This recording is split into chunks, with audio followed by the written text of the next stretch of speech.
Pledge allegiance to the flag of the United States of America, to the republic which stands one nation under God, indivisible, with liberty and justice for all. 9/11. Sure. 9/11. Please remain standing for a moment of silence. Tomorrow is the 13th, I think, anniversary of the attack on New York City. Thank you. Roll call. Tom Bailey, First Ward. Bill Carlos, Second Ward. Joe Conti, Third Ward. Michael Safone, Fourth Ward. Devon Cracker, Fifth Ward. Ann Shershen, Sixth Ward. Todd Tancredi, Supervisor. Felicia Salvatore, Town Clerk. Jim Nelson, Attorney for the Town. All right, we have one item on our agenda tonight, and discussion item of a project that has been, I think, tweaked slightly since it was last presented to us. This is a Dahlia property on Route 9G, so Kelly Leibel is here, so she's going to come up and give us a update. Good evening. Thank you. Kelly Leibold. Yes, this is the Dahlia project that I think was before you last month, and after the meeting, we received some comments from the board that they wanted to see some additional items on the plan. So we went through and added those items. I'll go through those with you and try to give you a more pretty-looking map with some colored renderings and so forth, so you could get a sense of what this might look like. Just to familiarize yourself, this property is located on 9G, so this is Violet Avenue on that side of the map. It's 7 acres, and we're proposing a senior housing complex, which is a mixed-use development. So there's a commercial component and there's a residential component. As currently configured, we're proposing 82 units, 9,000 square feet of commercial space, and we added a 1,000 square foot community center. What we set out to do was to try to create a more enclosed feeling so that everything that someone would need is on the site as far as amenities. We're proposing the access to remain, which is near the existing access. There's an existing access to the property, and this property was also subject to a subdivision approval years past with the planning board, so that's the proposed entrance for that as well. We created really clusters of buildings, so there's 3 separate clusters. The 2 buildings up in the front, first floor are commercial, and then the second 2 floors are the senior housing units. In between those 2 buildings, we've created a common area, which could be an outdoor seating area if there was a restaurant, or just an outdoor seating area if there was an office user there. There's a front entrance and rear entrance to the buildings. And we've also shown a sidewalk along the front of the property, like a curvilinear sidewalk that really connects to nothing at this point. But hopefully as time goes, properties on either side may connect to that sidewalk. But we're proposing that on the property. As you move back, the second 2 buildings are residential, and we've added the 1,000 square foot community center for the residents of the property in that building. Again, 3-story buildings. In the center of these buildings, again, we've tried to create a common area. So we have, it's hard to see on the colored renderings. I know it's a little bit easier on the black and white, but this green hatched area is an outdoor area. Maybe there's a pergola on top of it for the community center, so they could have use to an area inside of the building and outside of the building for events. We've shown a bocce court here, a fully dimensioned bocce court, and a paver area here that people could sit outside if they're in the community space, if they're playing bocce, and use that area accordingly. And we proposed a community garden on the back of this building that could really be used by all of the residents. So it could either be a vegetable garden, could certainly be expanded to include some flower gardens, but something for additional activity. As you move to the back, again, 2 buildings with a center common area. So this, we're proposing some sort of stone kind of patio outdoor seating area on a brick or a paver type structure. And again, either a bocce court or a shuffleboard, which seems to be something that's very common for recreational purposes. The other item that we added was a walking trail. So we thought it would be nice to kind of connect all the buildings with like a cinder or a stone dust walking trail. So we showed a trail that goes entirely around the property and then back to the bocce court, and then it can bring you up to the front buildings as well. So access throughout the site can be entirely from walking standpoint or from a vehicular standpoint. Showed bike racks and so forth and some other amenities on there. The site is already serviced by water and sewer. Again, this project was subject to a previous subdivision approval, and the owner actually went ahead and brought all of the water and sewer into the site. So all of those are already there, which is a nice amenity. There is an existing dead end, if anyone were to go over there, that was actually installed. So there's some work to be required in that area just for removal of that road because, as we had discussed with you before, and certainly subject to discussion, we were proposing that the entrance to Sophia Way be for emergency purposes only. Say that again? The entrance and Yep, exit to yep. Sophia Way was for emergency Oh, purposes okay, only. okay. We can certainly discuss that I with didn't you. hear what you said, okay. Okay. So the other thing that we did from when you last saw the plan is these buildings were actually closer to the property line. So cognizant of the fact that there are some residences there, although it's heavily wooded, we shifted those buildings forward. We actually moved this building so it's further away from the residences in the back and trying to keep a pretty significant landscaped and vegetated area in the back. So that is the project, and hopefully we've added a lot of the things that you wanted to see on the plan. I think you did a good job revising the plan. How much acreage, how much of a buffer is in the back? Or is it? Well, we How had many 50 square feet. feet to the homes behind it? We had 50. I think we just exceed 50 feet in the back. And there's There's trees deep- there now, Okay. and then, of course, we can enhance that. Yep. We may even be able to wrap the trail through there if it was a nicer trail Mm-hmm, system, but there's 50 feet. Okay. And the way the building was configured before, it was like the whole backside of the Yeah, building was yeah, over I there, so we remember. tried to shift it away, so most of the activity is away from those residences. Mm-hmm. Kelly, how many units are in a building? 82. No, in each building? Oh, in each building, Yeah. Just one of them, so again, yeah. I have the list. So Building A, 4, 6. which is, this building is 8 and 8 in the front. Can you read anymore? Building C is 15, which is this one. Building D is 9, which has the common area. E and F in the back is 21. And although I scratched all over this, if you, on your black and white set of plans, this is listed. So if you don't write it down, it's on that zoning table on the big set. If you guys got that, I don't know if you got the Yeah, full we size set had of the- plans. Okay. And all the entrances to those buildings are from the front? There's no entrances to the back, the ones out in the back especially? Well, the primary entrances are here. We had talked about potentially doing maybe outdoor patios or something in the back, but it's So- certainly up for okay. dialogue, yeah. But parking is in the front, so Is I in would the think front. people would enter through Right. that.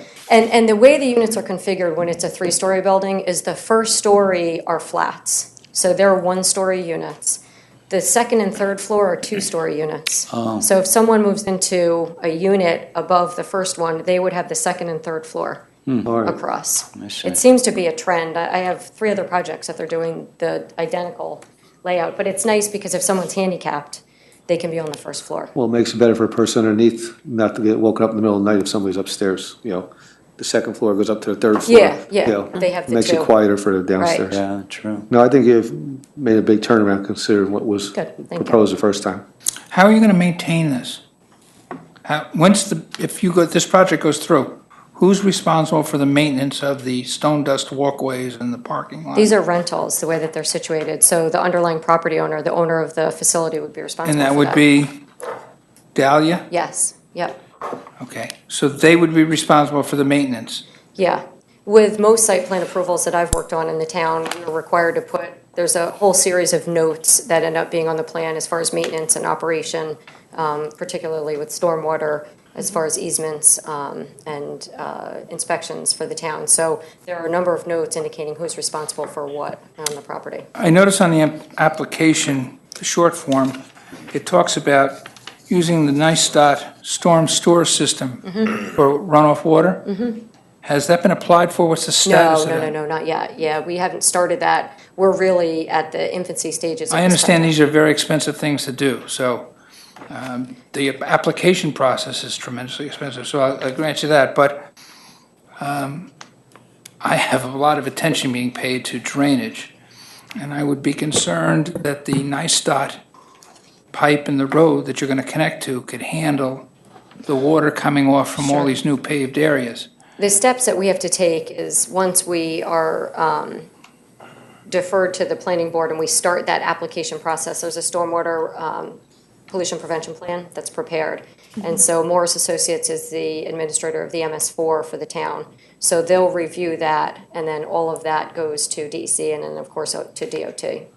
Okay. And then the same thing with the traffic study?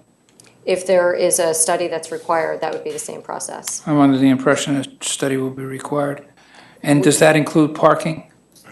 The number of parking spaces per unit? The number of parking That's it. spaces per unit is per the town code. Okay. And so we've met the requirement. What's the, what are you targeting for the commercial? You know, I wish I had an answer, but I think the nice thing would be something that's compatible to the tenants of the facility. That would be the ideal situation. So maybe it's a coffee shop or it's a small office. Okay, because you're using a density bonus, which would require non-retail. Correct. So it would be non-retail commercial as the, I think that's the requirement. okay. And the wetland, was that delineated already by? It was. Who did? It was delineated previously as part of the prior application. I can let you know who did that. And it's gotta be an acre before you have to do anything, or a Correct. tenth of an acre? What's For the town, are you Yeah. talking about? For an acre. an acre? And it came out to 0.9 acres? I don't have the That square worked out, footage in huh? front of me. Well, I'm sure that Doreen will review it, and so you'll get a comment letter Just- from her, so. So it's 0.9 of an It acre? didn't meet the requirement for a water resource protection. Okay, so. This project was before the planning board before, so No, I that know, wetland's just- been reviewed, we've had a Okay. neg deck, there But was so who studies. who did the actual delineation? though? Who does- You asked me, who and I does said, it? I don't remember who did it, so I'd have to get the plan and. But is it done by the town, by the Army Nope. Corps, by the applicant? It was done by the applicant as part of a prior wetland approval. Yeah, I wasn't around during the original approval of the five-lot subdivision, but the process would be their applicant, I'm sorry, their consultant goes, delineates the boundary, the buffer is established, and then the town's consultant verifies that in the field. It was So in other words, TES. the town's consultant Is the town consultant? verifies the work that's done by The the town applicant. consultant, would that be Morris, or is that somebody else that does it No, for us? we use Aspen Environmental, Carol Knapp Okay. has been doing the bulk of our wetland work the last few years. Okay. So if this was, and as far as a wetland delineation, if it was done 5 years ago, 10 years ago, whatever it may be? 2004. Yeah, it needs to be So- redone. Okay, Yeah. because I was Yeah, going to oh, say, yeah. because, Typically, they're valid 'Cause- for about 2 years. right. Yeah, the whole, we're really starting from scratch here. The base mapping that they're using is that which was previously approved and done. Okay. But yeah, we still have some additional work to do on this one, including re-verifying the location of the wetlands and then the boundaries. Kelly, if you don't get the density bonus, let's say in the commercial, you have to do retail. So you end up with a coffee shop, a pizzeria, how many units do you get by rights without the density It's bonus? 14. Oh, Well, 14. there's 14 units that we get Additional with the density bonus. bonus, I Yeah, see, so it's okay, 70. right, 70 okay. units without okay, the density bonus. Okay, So presumably you could last 2 buildings up front, last until you have 10 or whatever. If there's Okay. 14 units and you're dealing with, Yeah. Well, I mean, we'd like to design a site that's compliant, Right. that works. But yes, it would be 14 units would be lost. can this project work without the density It bonus? can, but I think it's a nicer project when you have I think so the too. piece in the front. I think so too. Especially for seniors, if you Let have me- something that's compatible to a complex with seniors in it, like you said. Right.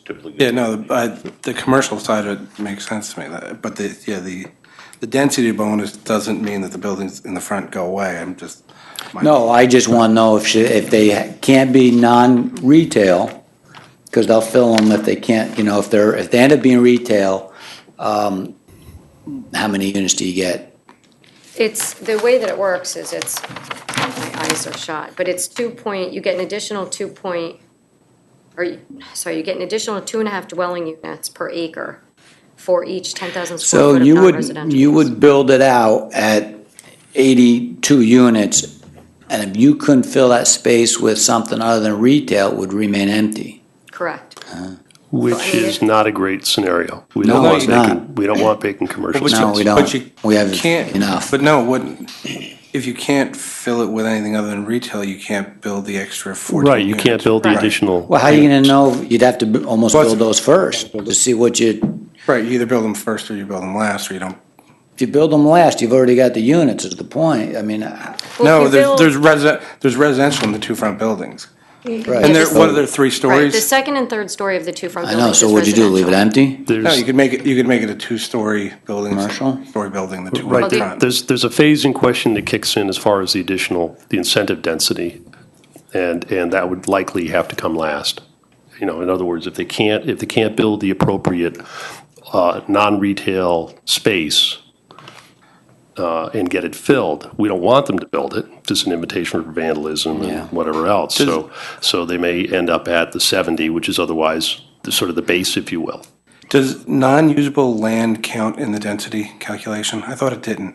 We only do this for a subdivision. This is coming in as a straight-up site plan. We haven't made that adjustment. So in other words, you don't take out the nasty land for that. If they're subdividing, building single-family homes, you take out the bad land? but We if they're do. building It's in it- the subdivision regulations, the way that it's laid out. So it's only single-family residential where you take out the unusable land? The Everything way else- the way that our code is written, yeah. Yeah, in the subdivision regulations, right.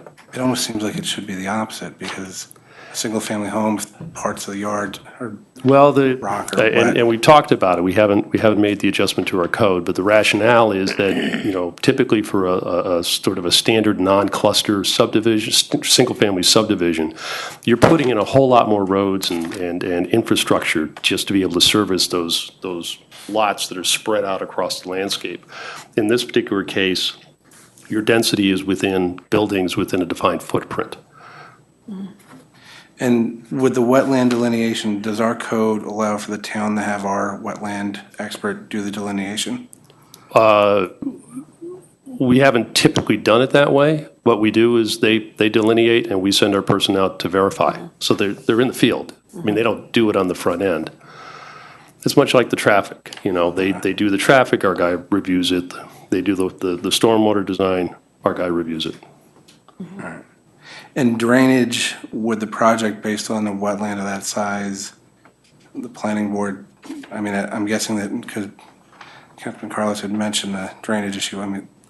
It's got to be Because- looked at, yeah, because Drainage is so highly regulated. It's No, I know, but- unbelievable. right, It's really, there's no wiggle room. The regulations from DEC mandate a certain design for the stormwater. This Well, was originally approved in that what being year? said, 2008, yeah. that being said, we continue to have projects where people get flooded out next door, so my concern would be, these are houses, right? These little. Yeah, these you're going to end up little, with a like, very, neutral very colored- different stormwater layout.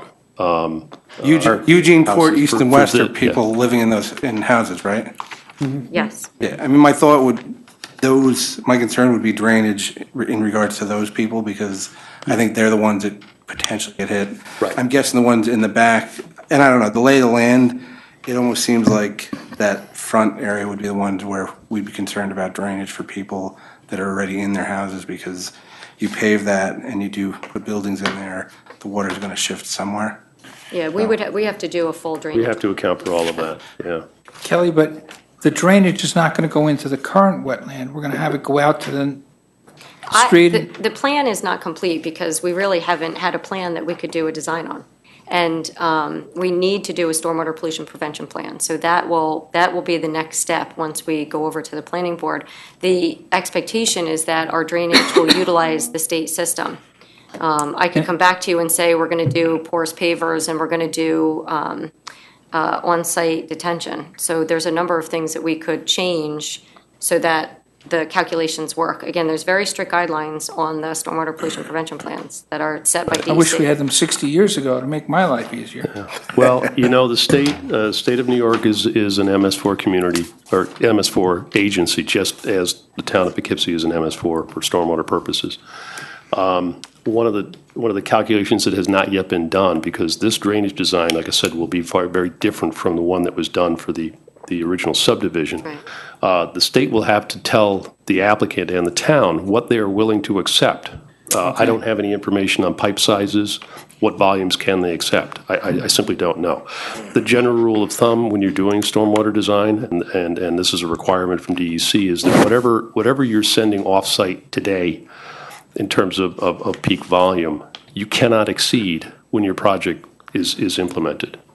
So in other words, they may receive more volume over time, but the peak volume that may hit during a particular storm event cannot be exceeded. So there will be some detention on site, and that would allow for then a gradual release over time. What that design will look like, I don't know. We haven't progressed that far. Okay, and we really won't know. We won't know. We're just, Kelly said it, this is the infancy stage. Concept level stuff, there's a lot more work to be done. And the wetland, I mean, with delineation, I mean, if you took a look at Greenvale soccer fields in like probably the heat of August, it may seem dry. You look at it in April or you look at it in October and you guys. It's not a wetland, it's a floodplain. So I guess that's my question with wetland delineation, Yeah. because it's sort of a moving target. So Not really, because the indicators are always there. It's not just the periodic inundation of water. It's really primarily the soils and vegetation. The water's an indicator. So they go down to measure. They're taking cores. They're literally There's three criteria. taking split spoon and doing core samples to But I mean, establish where the boundary is. If you take, again, if you do in August versus April, you could have a drastically different. But no, the modeling Results. soil doesn't change over that drastically. It does not. That's why you're doing it off of soils. Which, by the way, our soccer fields get a lot of water.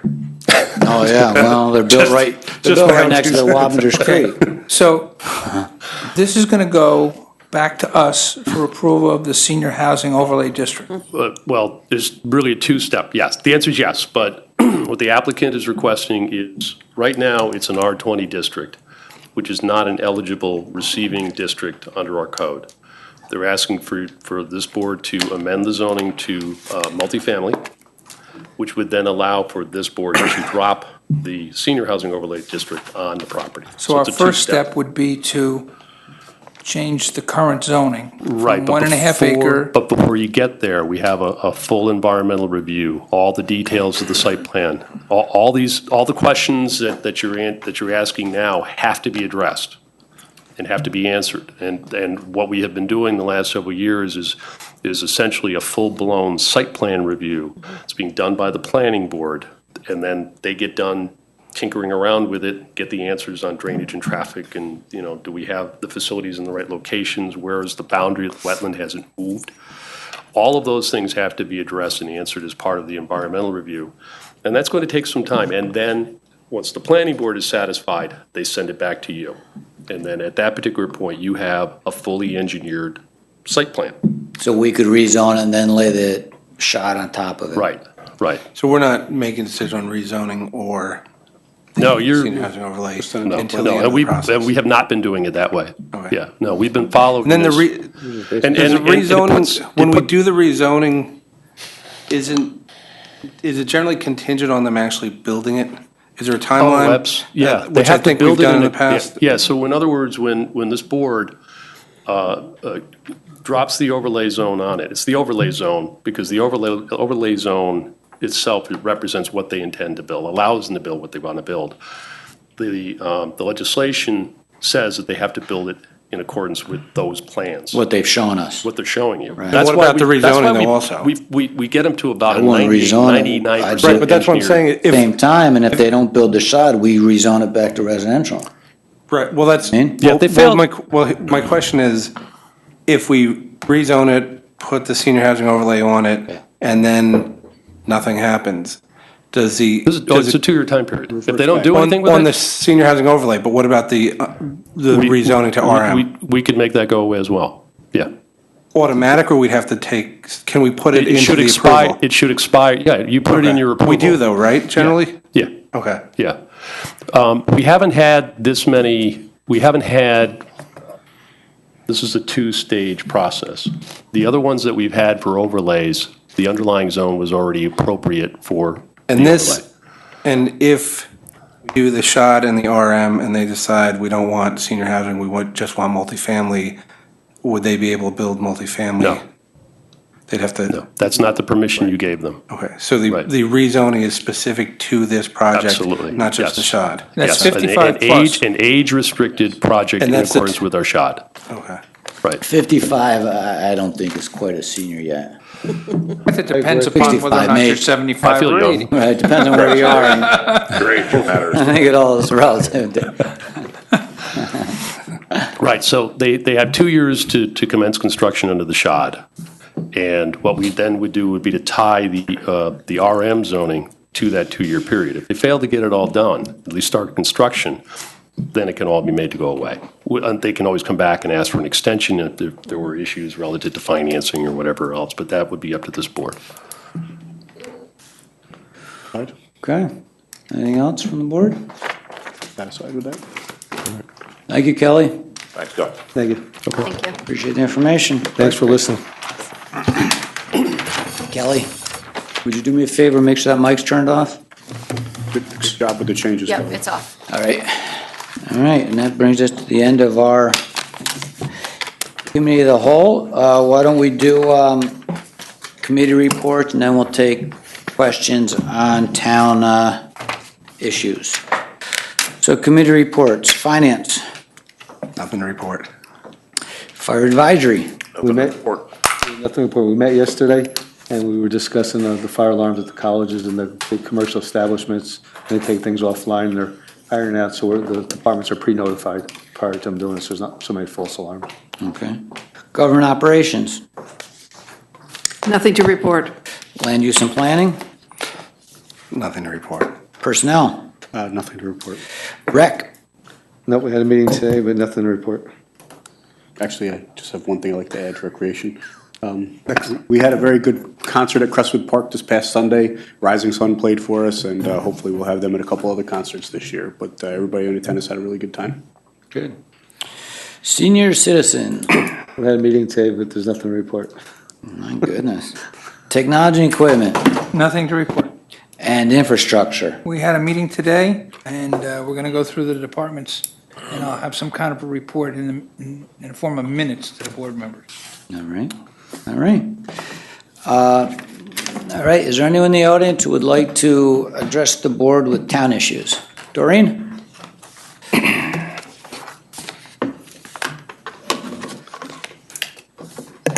Yes, I'd like to comment on the Dahlia subdivision discussion that just took place when it was LVS. One of the things that Councilman Krakauer brought up tonight was the issue of non-buildable land. And this came up, I just checked my notes, on April 9th, 2014, before the Committee of the Whole came John Page Jr. for apartments on Creek Road. And at that meeting, they talked about constrained lands and whether that should be deducted. And, you know, Mr. Wilson said back then that it was going to be looked into. So that was April. Now here we are, September. That same issue has come back up again. So, you know, maybe something needs to be done about it since it keeps surfacing. The other thing is we heard Kelly Leibolt talk about, you know, all this, the SWIP and, you know, how that's a stormwater prevention plan and how, you know, it's very strict. Well, it's only strict if it's adhered to. And again, you know, you've heard me talk about the SWIP addendum at the Poughkeepsie Day School. That wasn't adhered to, filed a FOIL request. Nobody in the town, you know, said they gave approvals. And so, again, Well- they say there's strict guidelines, but unless it's enforced, it doesn't mean anything. The other thing about the, also the criteria for whether it's a wetland, Councilman Krakauer asked about, you know, doing the delineation in a time of drought. Well, it depends on soil, water, and vegetation to determine if it's a wetland. So, all three things, and that's why, a puddle in your driveway is not a wetland because it doesn't meet the criteria for all three. So that does have to be taken into consideration. And the other thing, when you talked about how it was, I think you said it was 0.90 acres. Well, if a wetland is 1 acre or more in the town, it gets a buffer. And so quite often we see things come in at 0.90 acres. And then to get a wetland permit, it's actually 1/10 of an acre or more of disturbance. So we often see that things come in as 0.09 acres. So again, it's always seems to be very conveniently delineated. So there is a lot to take into consideration when you talk about drainage and wetland on this project site. So hopefully as it comes forward, but I would suggest that you do something about the non-buildable land like steep slopes and wetlands, because like I said, that came up back in April and it came up tonight. Then the only other thing I want to ask, Todd, have you heard anything from Central Hudson about the lighting on the substation? I haven't. Has it changed at all? No. They're off. I noticed they're off, yeah. Well, when I went by the other night, it was still on. I've been off the last few. I haven't heard anything back from Central Hudson. Okay. Last I had heard, the girl I'd emailed, I didn't actually speak to her. I exchanged emails, and she was talking to her security people, and that's where I left it. I haven't heard anything back from her again. I'll check tonight when I go past, but I do know that you heard from a resident who said that, especially now with some of the vegetation being taken down from the Wegmans site, the Wegmans Assisted Living, which is right next door to Central Hudson. Well, there is that area where the water main There is, but I don't think there were mature trees removed. But anyway, well, she said mature trees and vegetation, but anyway, it's shining. She says now. It'll definitely shine up to where her house. It So will definitely affect the neighbors on Spago when the leaves drop. No question about it, and that's why I think it's good we got to jump on it, and we'll see. Central Hudson is always quick to raise our rates, so I think that they should. Yeah, definitely. That Lorene, they I should think be a lot more of it, I considerate. talked to someone from Central Hudson, a lot of it was a safety issue. People were going in and actually cutting the copper grounds out. They have jumped the gun and ran right in and put that up for safety, because you go in and cut the grounds to a substation. It's not that they shouldn't correct it, don't get me wrong. Right, and- But they may have just jumped in before somebody ended up getting killed because they've been going and cutting I the think, copper out, so. I think they'll be able to direct Who it. in the town, who from us, would go there at night and say, this one needs a shield, or that one needs to be focused down? Who's got that response? Is that building? I don't think there's anybody here at night. I think they'd have to bring in, either they fix it to everyone's satisfaction, they'd have to. But that would be a plan in zoning place. violation, right? So, Yes, right? it is. It's Technically? actually. Is it zoning? Yeah, If there's overflow lighting, Sarah, Okay, well, Town Code I Section think. 21081, lighting enforcement, to ensure that site lighting does not adversely affect neighboring properties, the zoning administrator shall have the authority to require changes to on-site lighting fixtures to minimize and eliminate glare and the displaying of light across property lines and to ensure compliance with this section.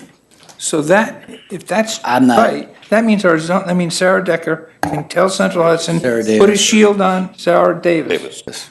Excuse me, Sarah. Sarah can go down and say, put a shield on this so the beam goes down, put a shield on that, or turn this light. according to, The authority to do that? I read- that's what you're both I think, just- then I'm not going to No, disagree with all you. I'm saying is that I would say printed be a this Sarah. off of the Town Code today. I think it's a site plan. I'm not disagreeing Yeah. with that's in Yeah. town code. I think there's a lot of legal interpretation as to whether light is glaring onto neighbors. I think usually when we've spoke with zoning about lighting, it's been lighting, storefront lighting and that type of lighting. I think this would be a site plan issue. The question I would have are these lights Right, are they in compliance with originally their on the site plan? site plan? I don't know if Okay, they are. so. We'll find out. Have a site plan on file when this thing was Yes. built? I Yeah. Or filed. It was just redone, right? Right, but I filed a We'll FOIL find out. request to look at the site plan, and so, but I have not, We will but look yes, We'll there do is a that? site plan. Because I drove by after last week's meeting, and there is glare coming from. They've been off the last few nights. There is glare. It's not something that, in my opinion, impacts traffic. You have to look at the substation. The people it will impact are the people across the street when the leaves fall. So shield. Oh, yeah, I think it can be It's, controlled. it's I extremely disagree. Heading bright, and east you it is. you don't, you more than notice Yes. it, but I think Jay's right in they must, I think they went in there quickly to, Oh, yeah. to secure the area. I think we give them a little bit of time to Right. redirect it a little bit, but, you know, I'd rather have them It's about a secure it. month now, right. Because some fool could go in to steal copper ground and. Or then- grab the wrong one, and then you have a Right. whole different So problem. I think it's better that they did that rather than just ignore it. That being Yeah. said, it is bright. When you drive by, It you is. notice Oh, they're it. bright lights, it's lit. And in the winter, it will be, Brighter. yeah. So between now and when the leaves go off the tree, hopefully that. I would gets agree with done. you, and I'm hopeful they'll address it. Now they've been made aware of it, probably since the beginning of last week when it was They'll brought turn the up. lights off and cut all the trees down everywhere around it. So So, I'm confident, and if they don't, we'll have to, pursue it, but hopefully they'll put deflectors on, lower the lighting, better direct it. I mean, this lighting right, today they can don't be have to very. do away with it. All they need to do is Direct to it. fix the Yeah, fix to the me, issue. it seemed like temporary lighting. It looked like the lighting when they're doing road work. It did, you're right. To me, it seemed like temporary lighting, so Good. I don't think that was Good intended to description. be long-term. I do think it was a quick solution, but. Yeah, we'll continue to monitor it All and right, I'll continue to ask. I'm Thank sure you. you will. Anybody else? Yes, sir. Mr. Commissioner. On this Delia one, too bad the chart isn't here, but it showed a service road, I guess, off of that project, and, or what was that? The cul-de-sac, I think that's And there was a gonna. few houses, road. is that It's the what there emergency were, act. streets I going think into a that's, few houses, That or was- driveways? That was another. And she said that was gonna be an emergency? Yes. Exit for fire Well, department. I've seen these emergency roads like that turn into a shortcut. And I'd hate to see that not be restricted in such a way that it Well, would stop people think they have a from There's plan supposed for to be a using it, chain going across into a it. retirement Well, area. the road is blocked off right now. Well, Right I know now. right now, but it looks like you got intention Yeah, of they doing probably something have with to it. do something there, whether it's a gate or a bollier or something to, Well, people are using it to get out a different way, and then you yeah. got the seniors. Yeah, but in the plan, it says there's supposed to be a chain across it, Yeah, so. I And you hear can't that. cut a chain. I can remember Okay. when the Can't move IBM it, Country Club attach it. developer wanted to put a service road between Spackenkill Road Yeah. and run through Country Club Estates, dead-end street, past the school to get out to Spring Road. Yeah. And we'll put a chain up for the fire department. Yeah, right. You can see what kind I of have a bridge. situation that would have I have a been. bridge. Would you like to buy it? It's in Brooklyn. Yeah, right, exactly. The other thing, Take it. on this 2323 South Road withdrawn, but it didn't put in who that was, or what business that was, or, That was, what was it? The old Ahmed Boat shop. Volkswagen building across from the entrance to the country club. Oh, that's right, Shot Lithertay. It's on Route 9, an empty building on Route 9. They've been trying to do something with it. It's right across from the country club. Yeah.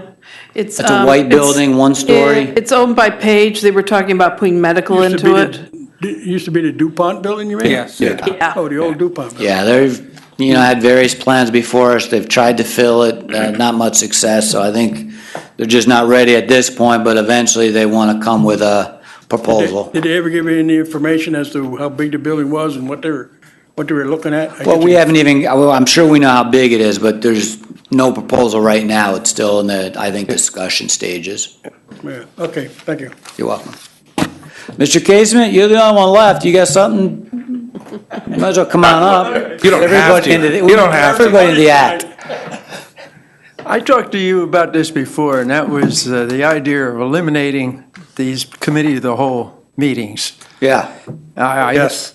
Lots of times. But you piggyback it, I think was what we You come out talked here about. and there's a 15-minute meeting, 30-minute meeting. You could put the committee reports on the end of the regular meetings and just eliminate this. This one we probably could have, but we only have Yeah, one. this one we could have in hindsight. And we have eliminated some over the years, even regular town board meetings. So it's definitely a good idea. And in the future, if we can condense meetings and, the problem is you don't, on the other hand, you never know how a meeting's going to go. Yeah.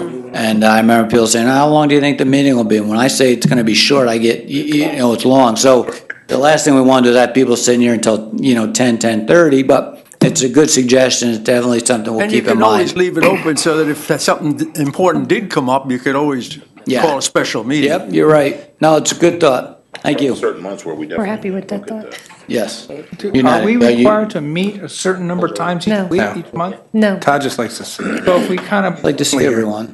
towns meet only once. I mean, but then you We're a get big like town. board meeting that's still 11. yeah, a lot of stuff comes up. I I think the idea of trying to piggyback this during the slower months is a good idea. We can look at it because it can save energy and gas and Go on there's vacation. benefits to it. Anything else? Anything? I just, unrelated. but- Make them up. Unrelated, but the Crown Heights Clubhouse this weekend on Sunday is having a pancake breakfast, first annual pancake breakfast from 8:30 a.m. Pancake Who breakfast. is? 8 and under is Crown Heights Clubhouse, the old South Road Civic. Eight and under is free.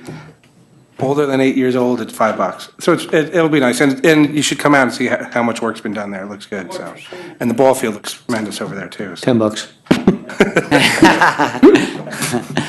All right, anything else?